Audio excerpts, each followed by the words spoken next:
ভোলার দৌলত খান রিপোর্টার্স ইউনিটিতে নবাগত ওসি জিল্লুর রহমানের সাথে মতবিনিময় সভা অনুষ্ঠিত হয়েছে।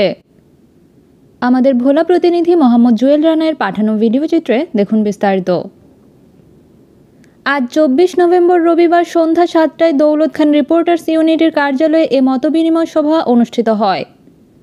এ সময় উপস্থিত ছিলেন ওসি তদন্ত শাহজালাল বাদশাহ, দৌলত খান রিপোর্টার্স ইউনিটির সভাপতি কাজী জামাল, সাধারণ সম্পাদক রিয়াজুদ সালেকিন বাদশাহ, সহসভাপতি নাহিদুল ইসলাম, সহ সাধারণ সম্পাদক আবির হোসাইন, সাংগঠনিক সম্পাদক মোহাম্মদ রাশেদ খান, দপ্তর সম্পাদক রাশেদ আমিন, সাহিত্য সম্পাদক মোহাম্মদ বাবুল রানা, কোষাগার সম্পাদক মোহাম্মদ হালিম সহ রিপোর্টার্স ইউনিটির সকল সদস্যগণ উপস্থিত ছিলেন। আমি কৃতজ্ঞ এবং ধন্যবাদ জানাচ্ছি যে রিপোর্টার্স ইউনিটির এই সদস্যদেরকে আমাকে এখানে আজকে সন্ধ্যাকালীন চা চক্রের আয়োজনে দাওয়াত দেওয়ার জন্য। দৌলত খান থানা আমি 2 মাস হতে জয়েন করছি।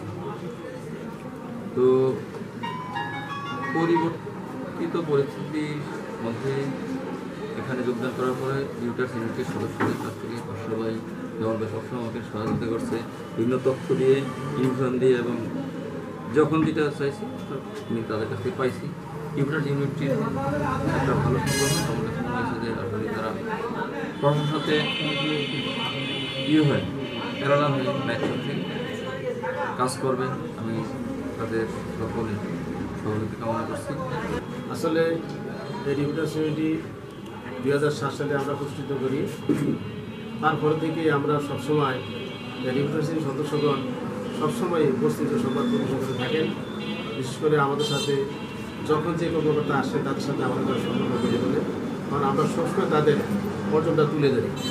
আর বিশেষ করে যে পত্রিকাগুলো আমাদের ভোলাতে আছে, যেমন আজকের ভোলা, সত্য সংবাদ সহ লোকাল যে পত্রিকাগুলো আছে, পত্রিকা আমাদের এখানে আছে, তারা সেগুলো তুলে ধরি।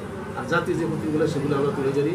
এবং উপজেলা আইনশৃঙ্খলা বিভাগে আমরা আমাদের সদস্য করা হয়েছে, সেখানে আমরা বিভিন্ন সময় বিভিন্ন বক্তব্য দিই। তবে আমরা এই সত্য সংবাদ তথ্য সংগ্রহ করতে দেয়া আমরা কিন্তু অনেক লাঞ্ছিত অবনীত হয়েছি। মাহফুজা আক্তার পপি, স্বাধীন ৭১।